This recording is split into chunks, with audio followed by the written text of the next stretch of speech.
इसी बीच रुक कर लेते हैं बड़ी खबर का। आपको बता दें, बीजेपी प्रदेश अध्यक्ष सतीश पूनिया यहाँ पर पीसीसी कर रहे हैं। सीधा ले चलते हैं आपको वहां।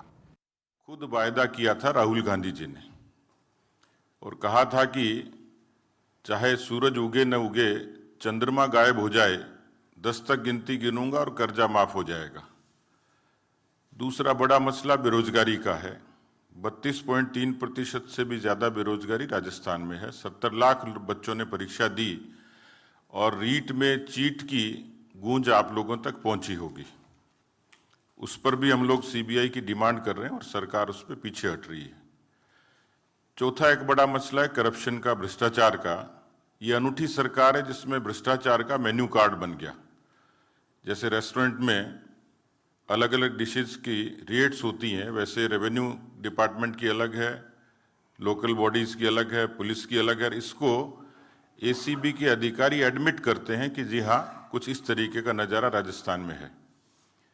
लेकिन जो सबसे बड़ी बात राजस्थान के बारे में लागू होती है, राजस्थान के बारे में आप सब लोग जानते हैं, पीसफुल स्टेट है। लोग वहाँ पर्यटन के लिए, रिहाइश के लिए, नौकरी के लिए, व्यापार के लिए आते थे। लेकिन राजस्थान की अर्थव्यवस्था पर यदि सीधे सीधे चोट पहुंचती है तो वो एक पक्ष है कानून व्यवस्था का। और जब कानून व्यवस्था गड़बड़ होती है तो इनमें से कोई नहीं आता है। पर्यटकों की संख्या भी कम होती है, निवेशकों की संख्या भी कम होती है। और उसका ताजा तरीन उदाहरण है कि पिछले 3 सालों में 7 लाख के करीब 7 lakhs FIR ये पहली बार राजस्थान में दर्ज हुई है।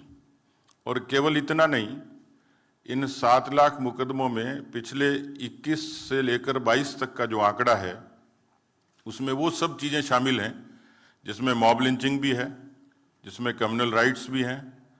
और ख़ास तौर पर महिलाओं के मामलों में 1 साल का आंकड़ा है 6337, जो सिर्फ गैंगरेप, दुष्कर्म, उत्पीड़न की घटनाएं हैं। इस तरीके से जो प्रियंका गांधी जी कहती थी लड़की हूं लड़ सकती हूं, ऐसा लगता है कि उन्होंने राजस्थान की बच्चियों को, मातृशक्ति और महिलाओं को इसी तरीके से बेबस और लाचार इतना कर दिया कि कोई पीड़िता एम्बुलेंस कर्मी से रोटी मांगती है तो उसकी अस्मत ले ली जाती है। कहीं कोई सुरक्षित नहीं है। और इसमें जो अब यक्ष प्रश्न है जिसके लिए हम सब लोग आपके बीच में आए हैं, राजस्थान की इस शांति को किसी ने खत्म किया तो उसके दोषी अशोक गहलोत जी हैं। और अशोक गहलोत जी की जो अपीजमेंट की पॉलिसी है, साफ नजर आता है कि उन्होंने खुद ने एक ऐसा पक्ष खड़ा कर दिया बहुसंख्यक और अल्पसंख्यक के नाम से। उनका पिछले 3 वर्षों का ट्रैक देखेंगे तो बहुसंख्यक अपने आप को त्योहार मनाने में भी हिचकते हैं, डर लगता है उनको। और इसके अनेकों ताजा तरीन उदाहरण हैं। वो कश्मीर फाइल्स को देखने पर बैन करने के लिए 144 लगाते हैं, डिस्करेज करने के लिए। हिंदुओं के जितने त्योहार हैं उनके लिए अभी लेटेस्ट अजमेर की रिपोर्ट आपने देखी होगी कि ऑर्डर किया 144 का, और उसमें ये कहा कि कोई प्रतीक चिन्ह का उपयोग नहीं कर सकेगा, कोई अपने धार्मिक चिन्ह का कोई नारा नहीं लगा सकेगा। जबकि अच्छे से पता है कि 2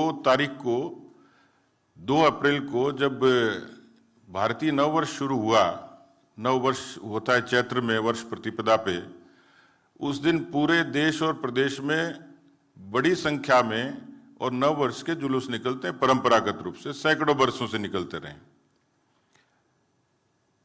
इससे पहले की पृष्ठभूमि में पीएफआई ने एक रैली की परमिशन मांगी कोटा के अंदर, उसको परमिशन दी गई बाकायदा। वहां बड़ी संख्या में लोग इकट्ठे हुए। हाँ, लाठी और हथियारों से लैस वो लोग थे। वहां जो नारे लगे, जिस तरीके से अल्लाह अकबर से लेके तमाम किस्म के नारे जो विभाजक हो सकते हैं, इस तरीके के नारे लगे। बीकानेर में इसी तरीके से जुलूस पर पाबंदी लगी, भीलवाड़ा पर लगी। और इसी तरीके से 144 को इम्पोज किया जगह जगह उन जुलूस को डिस्करेज करने के लिए। और जो करौली में हुआ वो अपने आप में बड़ा उदाहरण है। करौली के मामले में उसको जुलूस को परमिशन थी,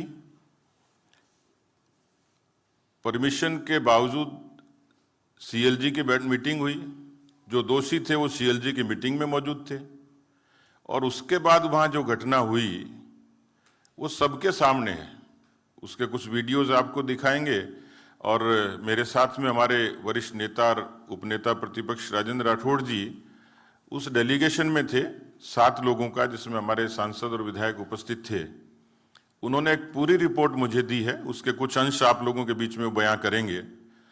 लेकिन प्रश्न ये है कि राजस्थान में जिस तरीके से अशोक गहलोत जी ने अपीजमेंट का काम किया है, पीएफआई को खुश करने का काम किया है, सो कॉल्ड माइनॉरिटी को राजी करने के लिए वोट बैंक की पॉलिटिक्स की है, उससे राजस्थान में ऐसा लगता है कि तालिबान का शासन है।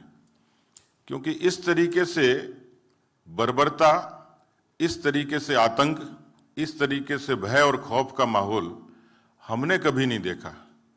मैं मानता हूं कि वो राजनीति करते हैं, जादूगर हैं, प्रतिशोध की राजनीति करते हैं, लेकिन इस तरीके से राजस्थान के उन लोगों के सीधे सीधे मानव अधिकारों पर भी चोट करते हैं।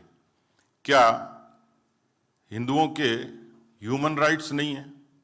क्या वो पिटने के लिए हैं, मुकदमे के लिए हैं? और अभी भी बात वो शांति और सद्भाव की करते हैं, लेकिन अफसोस होता है